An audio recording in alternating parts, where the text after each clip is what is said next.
तस्वीर आप देखिए सलमान खान के घर पर जब फायरिंग हुई थी, दूसरी तस्वीर रोहित शेट्टी के घर की है जहां पर फायरिंग हुई है, और तीसरी रणवीर सिंह को धमकी की तस्वीरें हम आपको दिखा रहे हैं किस तरीके से। चौथी तस्वीर आप देखेंगे आयुष शर्मा को धमकी मिली। हालांकि कई बार कपिल शर्मा के कैफे पर भी फायरिंग की गई है, यानी कैप्स कैफे पर कनाडा में फायरिंग हुई और उसके बाद मुंबई में उनकी सुरक्षा बढ़ाई गई थी। लेकिन सवाल ये उठ रहा है कि लगातार एक के बाद एक ये धमकी का सिलसिला क्यों नहीं थम रहा। बॉलीवुड के तमाम बड़े चेहरे, नामी चेहरे इस वक्त लॉरेंस बिश्नोई गैंग के टारगेट पर हैं।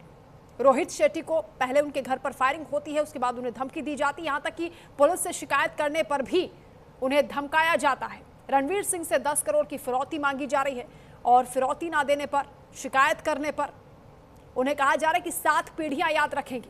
इस तरह का एक ऑडियो जारी किया गया है। लॉरेंस बिश्नोई गैंग ने इसकी जिम्मेदारी ली है और उसमें कहा जा रहा है कि आपको ऐसा खामियाजा भुगतना पड़ेगा, अगर बात नहीं मानी तो आपकी 7 पुश्तें याद करेंगे।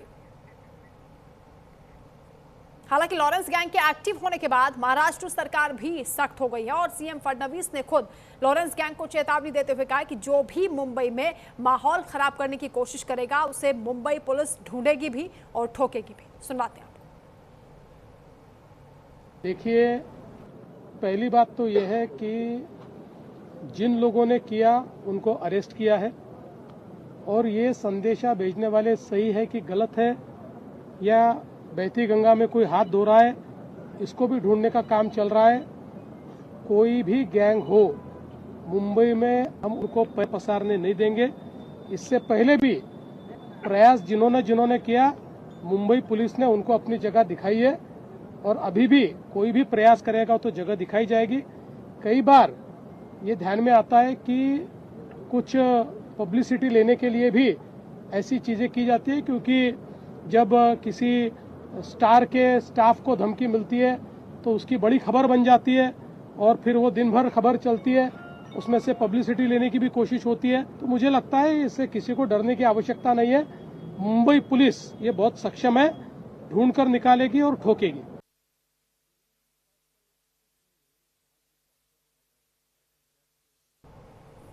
तो एक के बाद एक लगातार धमकियां मिल रही हैं। सवाल यही उठ रहा है कि क्या लॉरेंस गैंग मुंबई में नया अंडरवर्ल्ड बनाने की तैयारी में है। गैंगस्टर बॉलीवुड के बड़े चेहरों को टारगेट कर रहे हैं। हालांकि मुख्यमंत्री देवेंद्र फडणवीस ये भरोसा दे रहे हैं कि मुंबई पुलिस पूरी तरीके से सक्षम है, ऐसे लोगों को ठोका जाएगा, उनके खिलाफ सख्त कार्रवाई की जाएगी और बॉलीवुड सितारों को सुरक्षा की वो बात करते हुए दिखाई दे रहे हैं।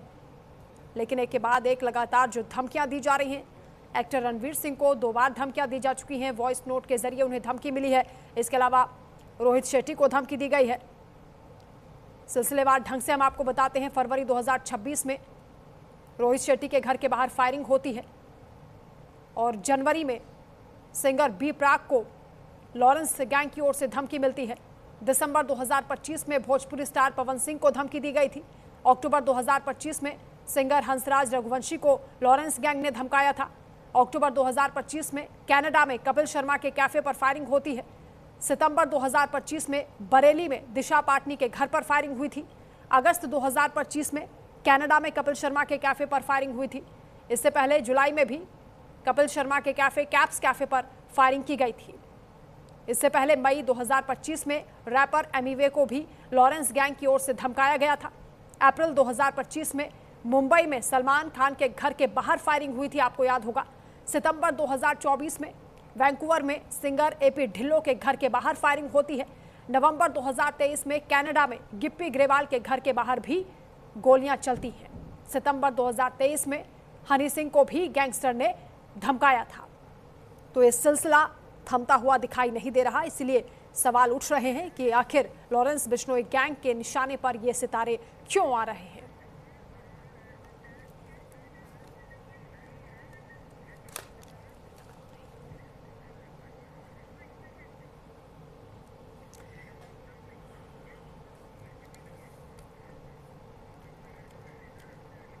तो हम तस्वीरें भी आपको दिखा रहे हैं किस तरीके से एक के बाद एक लगातार ये घटनाएं बढ़ती जा रही हैं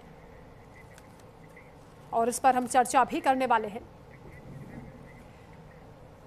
खास मेहमान हमारे साथ जुड़ चुके हैं, परिचय आपसे करा देते हैं। वेद भूषण जी हमारे साथ जुड़ रहे हैं, पूर्व एसीपी हैं दिल्ली पुलिस के, आपका स्वागत है। जूही अरोड़ा जी एडवोकेट सुप्रीम कोर्ट की कुछ ही देर में हमारे साथ जुड़ेंगी। सीमा कौसर जी हमारे साथ जुड़ गई हैं, सामाजिक कार्यकर्ता हैं, आपका स्वागत। सुशील वकील जी वरिष्ठ पत्रकार हैं, आपका भी स्वागत है। शुरुआत सुशील जी आप ही से कर लेते हैं। एक के बाद एक लगातार जो धमकियां दी जा रही हैं, पूरा ऐसा लगता है कि बॉलीवुड इस वक्त लॉरेंस गैंग के टारगेट पर है। क्या एक नया अंडरवर्ल्ड बनाने की तैयारी में लॉरेंस बिश्नोई गैंग है और इसका मकसद क्या हो सकता है? देखिए, मकसद प्योर है कि या तो ये लोग चाहते हैं कि ये पब्लिसिटी मिले हद से ज़्यादा। दूसरा चीज़ है पैसा, क्योंकि बॉलीवुड के जो एक्टर है इनके पास काफ़ी पैसा है, इसलिए जितने भी गैंगस्टर हैं इनके पैसों के ऊपर नज़र रहती है जी। ये जो लेटेस्ट रणवीर कपूर का मसला ले लीजिए, इसकी जो पिक्चर धुरंधर आ गई, धुरंधर ने कम से कम 1000 करोड़ से ऊपर की कमाई की। और दूसरी भी नहीं, रणवीर कपूर जी की फिल्म आ रही है जिसमें भी आशंका है कि वो भी काफ़ी पैसा कमाएगी, इसलिए लेटेस्ट जो धमकी उन्होंने दे दी वो रणवीर कपूर जी के ऊपर थी। इनका एक मकसद होता है कि पैसा कमाना, और दूसरा जो मकसद है वो है कि सुपरमैसी, कि जितने भी बाकी गैंग्स वगैरह है उन पे अपना दबदबा रखना और उनको धमकाना डराना। दूसरा होता है कि कुछ बॉलीवुड एक्टर्स वगैरह भी होती है, प्रोड्यूसर वगैरह, जिनको पर्सनल रंजिश भी होती है, वो भी इनका इस्तेमाल करते हैं। और इसके बावजूद ये चीज़ पहली बार नहीं है कि बॉम्बे में ऐसा हो रहा है। अब 90s का दशक ले लीजिए, 80 से लेकर 90s तक कितने बॉलीवुड में पहले भी राकेश रोशन जी के ऊपर भी हमला हुआ था, गोली लगाई गई थी जो उसमें वो बचते निकला। ऋषि कपूर को भी धमकाया जाता था, फिर संजय दत्त जी को भी धमकाया गया। ये चीज़ें बॉम्बे में चलते हैं, लेकिन उस टाइम और इस टाइम में ये फ़र्क है, उस टाइम जो धमकियाँ मिलती थी वो बॉम्बे बेस्ड या जो डॉन्स थे, चाहे या अपना दाऊद इब्राहिम था, छोटा शकील था, छोटा रंजन था, ऐसे लोग थे जो बॉम्बे बेस्ड थे। लेकिन आजकल के जो गैंगस्टर्स हैं वो बॉम्बे से ऑपरेट नहीं करते हैं, बल्कि नॉर्थ इंडिया से ऑपरेट करते हैं, जेलों से ऑपरेट करते हैं, और यहाँ तक कि दुबई वगैरह से भी वो ऑपरेट करते हैं। पहले तो बॉम्बे का जो पुलिस है उन पर नज़र रख सकती थी, लेकिन आज के जो ये माहौल है, ये बॉम्बे से बाहर से ये धमकियाँ वगैरह आ रही है, इस वजह से इसमें बॉम्बे पुलिस का उतना ज़्यादा कंट्रोल नहीं रह पाएगा, क्योंकि ये जो आउट ऑफ ये स्टेट है। लेकिन एक और चीज़ है कि जैसे आज कल परसों बॉम्बे जो फिल्म प्रोड्यूसर्स एसोसिएशन है, उन्होंने भी एक चिट्ठी फडणवीस जी को लिखी, मुख्यमंत्री को, कि अगर यही हाल रहा जिस हिसाब से हमारे प्रोड्यूसरों को भी धमकियाँ वगैरह मिल रही है, ऐसा समय आएगा कि बॉम्बे में सबसे जो माया नगरी है जहाँ पैसा काफ़ी आता है फिल्मों से, ऐसा न हो कि यहाँ के प्रोड्यूसर किसी और देश में यहाँ से बॉम्बे छोड़ के चले जाएंगे। बिल्कुल सीमा जी, ये चिंताजनक है जिस तरह के एक के बाद एक लगातार धमकियां दी जा रही हैं और बॉलीवुड के बड़े चेहरों को टारगेट किया जा रहा है। 90 के दशक में दाऊद का जिक्र होता था, छोटा राजन, अबू सलेम का जिक्र होता था, उनके खौफ की बातें, कहानियां सामने आती थी, लेकिन क्या फिर से वो दौड़ लाने की कोशिश हो रही है या फिर केवल पब्लिसिटी के लिए ये सब किया जा रहा है? सीमा जी। सॉरी, आई थिंक मैं ये कहना चाहूंगी, सबसे पहले तो ये नया भारत है जहाँ पे धर्म के नाम पे कुछ भी शुरू किया जा सकता है जिसको हम लोग टेक इट फॉर ग्रांटेड कर देते हैं। सबसे पहले जब बिश्नोई ने धर्म के नाम पर जो डीर का मसला लेकर जब उसने एंट्री की थी इस फील्ड में, उसी वक्त अगर उसको रोक दिया जाता, उसी वक्त अगर उसको हम लोग एक बैरिकेड लगा देते कि नहीं चलेगा, उस वक्त अगर हम लोगों ने कुछ नहीं किया, मतलब सरकार ने कुछ नहीं किया, गवर्नमेंट ने कुछ नहीं किया, ना ही पब्लिक की भी ये रिस्पॉन्सिबिलिटी बनती है, उसके सपोर्ट में आए थे सब कुछ के सलमान खान को डीर ये किया था, तो इसलिए अगर तुम डीर को या तो वहां पे आके माफी मांगो या तो फिर इतनी फरोती दे दो, तो उस वक्त नहीं किया गया था। अब ये अपना असली चेहरा दिखा रहा है, वहां से शिफ्ट होकर अभी वो अपना असली चेहरा दिखा रहा है कि वो अभी वो अंडरवर्ल्ड का डॉन बन चुका है कि वो फिरौती मांगेगा। और ये लोग इतने कायर हैं, ये लोग कोई धर्म के लिए ये कोई बहादुर लोग नहीं है, वरना ये बीपीएन का इस्तेमाल नहीं करते। अगर ये कायर लोग हैं इसीलिए ये बीपीएन का इस्तेमाल कर रहे हैं। ये लोग, अगर सरकार जहां कहीं भी ये हो रहा है ना, इन लोगों को लगता है कि अब अंडरवर्ल्ड वालों को भी, जो इस तरह के जेल में बैठकर ये अपनी चला रहा है, और क्या कर रही है सरकार, क्यों नहीं इस पे एक्शन लेती? ये लोग खुद जिम्मेदारी ले रहे हैं, ये खुद बोल रहे हैं, वो ऑलरेडी अंदर है तो सरकार कर रही है। तो क्या इन लोगों की जवाबदारी नहीं बनती कि हम सही से सबक सिखा उनको, बराबर से उनको ये करें? नहीं, मुख्यमंत्री ने कहा है कि कार्रवाई इस मामले पर भी की जा रही है, और इसके साथ ही उन्होंने ये भी कहा कि मुंबई पुलिस पूरी तरीके से सक्षम है, ऐसे लोगों को पकड़ा भी जाएगा, उन्हें ठोका भी जाएगा, कार्रवाई भी होगी।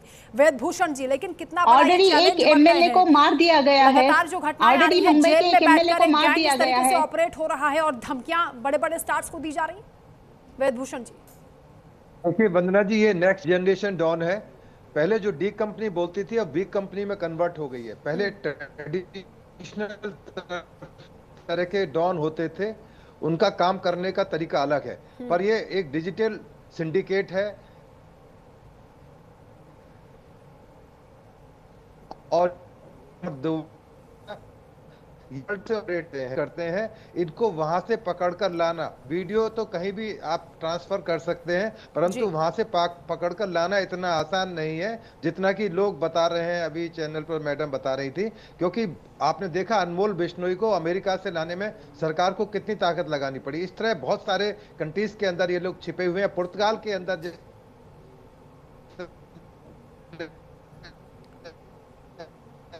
हुई है या तमाम मैसेजेस आए तो हम आदमी को ला सकते हैं, नहीं ला सकते। कुछ देश के साथ में हमारी ट्रीटी होती है, कुछ के साथ नहीं होती है, तो इतना आसान नहीं है। कह देना टेलीविजन पर आसान है कि पुलिस कुछ नहीं कर रही है। अभी दिल्ली के अंदर एक ऑपरेशन ब्रस्ट चलाया गया जिसमें 854 क्रिमिनल गिरफ्तार हुए, जिसमें से 220 क्रिमिनल गैंग्स के साथ में अटैच थे, उससे बड़ी मात्रा में कैश और तमाम तरह के वेपन्स रिकवर हुए हैं। तो ये कह देना कि पुलिस कुछ नहीं कर रही है या ये आराम से घूमते रहेंगे, इतना आसान नहीं है। अभी आप खुद ही बता रही थी कि खुद लॉरेंस बिश्नोई जेल के अंदर बंद है, उसका भाई अनमोल बिश्नोई जेल के अंदर है, और जो बड़े गैंगस्टर्स हैं अभी इनके गुर्गे हैं। अब वो जो एक्स सीएम साहब का आप जो दिखा रहे थे, वो खुद भी कह रहे हैं कि जरूरी नहीं कि ये लॉरेंस बिश्नोई के कहने पर किया जा रहा हो, पहले भी ऐसा होता रहा है। बॉम्बे के अंदर पूरे फिल्म इंडस्ट्री के अंदर कोई भी टटपूंजी आदमी आकर डॉन के नाम पर धमकी देता था, तो ये तमाम चीज नहीं है कि लॉरेंस बिश्नोई ही करवा रहा। हो सकता है कि उसके बहुत सारे गुर्गे हाथ हैं,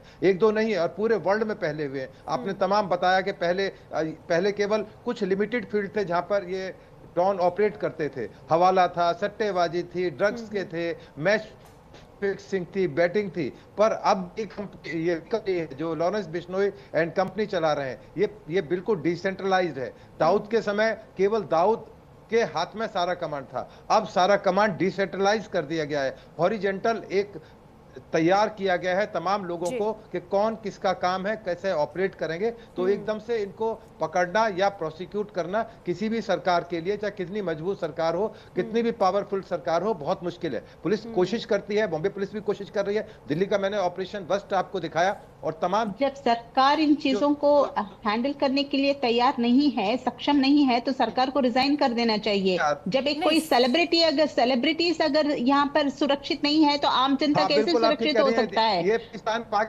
पाकिस्तान के हाथ में दे देना चाहिए। आप बिल्कुल ठीक कह रही हैं, पाकिस्तान को दे देना चाहिए आपके हिसाब से, हिंदुस्तान को आप फिर देश करके कंट्रोल कर देंगे। मुझे आपके बारे में पता है, आप कितने कॉम्पिटेंट महिला हैं, मैं आपका सम्मान करता हूं। लोगों को पाकिस्तान चले जाना चाहिए। हाँ, तो मैं इसलिए बस बिल्कुल नहीं, आपको आपके हाथ में सीमा कौशल जी, इतना तो बॉलीवुड सेलिब्रिटीज भी नहीं घबरा रहे हैं, हमारे देश में जा रहे वो भी लोग हैं दाऊद को भी तोड़ा था, दाऊद को भी देश छोड़ के भागने पर मजबूर किया था। वेदभूषण जी ने बहुत महत्वपूर्ण बात कही, और वेदभूषण जी कह रहे हैं कि पैटर्न बदला है इन गैंगस्टर्स ने, और किस तरह से सोशल मीडिया का वो इस्तेमाल कर रहे हैं। ऑडियो क्लिप्स आते हैं, ईमेल के जरिए धमकियां दी जाती हैं, तो उन्हें वेरीफाई करना, उन तक पहुंच पाना, ये थोड़ा चैलेंजिंग तो है। लेकिन मुंबई पुलिस ये पूरी भरोसा दे रही है कि जो बॉलीवुड स्टार से जिन्हें धमकियां दी जा रही हैं उनकी सुरक्षा वो सुनिश्चित करेंगे। सुशील जी, देखिए सीमा जी कोशिश कर रहे हैं इसको एक रिलीजियस टिंट देने की, इसमें रिलीजियस रिलीजन की नहीं, बात ही नहीं है। सरकार की बात आप कर रही हूँ मैं। रिलीजियस के टेंट हम तब मानते हैं अगर इन्होंने खाली मुस्लिम या जो एक्टर्स है, चाहे शाहरुख खान है, नहीं सलमान नहीं, खान आप है डाइवर्ट वगैरह, कर रहे हैं। मैंने रिलीजियस का नाम ही नहीं लिया, आपने सीमा जो जी, रिलीजियस कहा नाम ना, सवाल ही आप नहीं इसी लिया, से ये कीजिए। आप देने की जो कोशिश कर काला रहे एक है, सेकंड, हैं। जो सुन आपने लीजिए उनको। काला हिरन की बात की, मैं सिर्फ that was a सरकार के ऊपर सवाल कर रही हूँ कि सरकार अगर issue, सक्षम नहीं है but तो सरकार ठीक के है, मैं ऊपर लौटूंगी सवाल आपके करना पास। ये इस हमारा वक्त हक एक बड़ी बनता खबर है। सामने आ रही है, बड़ा अपडेट सामने आ रहा है, दर्शकों को बताना जरूरी है। रोहित शेट्टी के घर पर फायरिंग मामले में बड़ी खबर है। मुंबई क्राइम ब्रांच ने क्राइम सीन को रिक्रिएट किया है। मुंबई क्राइम ब्रांच ने रोहित शेट्टी का बयान भी दर्ज कर लिया है। क्राइम ब्रांच ने रणवीर सिंह के मैनेजर का भी बयान लिया है। क्राइम ब्रांच की टीम ने रणवीर सिंह से भी बात की है और उनका भी बयान दर्ज किया जाएगा। ये बड़ी अपडेट है। लगातार क्राइम ब्रांच की टीम इस मामले में जांच पड़ताल में जुटी हुई है। बयान दर्ज किए जा रहे हैं और सीन भी रिक्रिएट किया गया है। सुशील जी, लगातार कार्रवाई तो पुलिस कर ही रही है और क्राइम ब्रांच की टीम पूरी तरीके से एक्टिव हो गई है क्योंकि ये मामला गंभीर है और ये बढ़ता जा रहा है। देखिए, मैं सीमा जी को भी यही कहना चाहता हूँ, एक टाइम था 90 और 80 के दशक में, जब बॉलीवुड जब फिल्में बनती थी वो डॉनों के इशारे पे बनती थी। वहाँ पर जितने भी प्रोड्यूसर होते थे वो डॉन के हिस्सा, फाइनेंस उनको डॉन की वजह के यहाँ से होता था। उसके बाद एक्टर्स वगैरह जो होते थे उनको पहले फ़ोन किया जाता था कि आपको किस फिल्म में काम करना है, किस में नहीं करना है, आपको किस हीरोइन के साथ काम करना है, किस हीरोइन के साथ काम आपको नहीं करना है।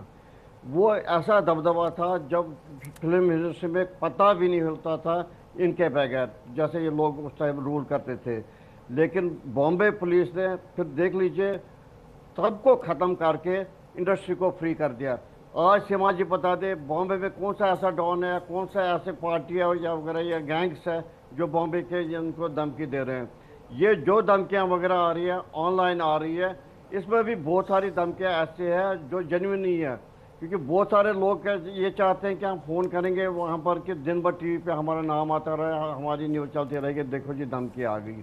आप बता दीजिए, इतनी जो धमकियाँ मिली, जो शूटिंग वगैरह हुई वो खाली उनके मकान के बाहर हुई, वो भी डराने और धमकाने के लिए कि उनको पता है कि इनके पास पैसा अगर 3 करोड़ नहीं देंगे, कम से कम 50 लाख, 10 लाख, 20 लाख कुछ न कुछ देंगे ही देंगे।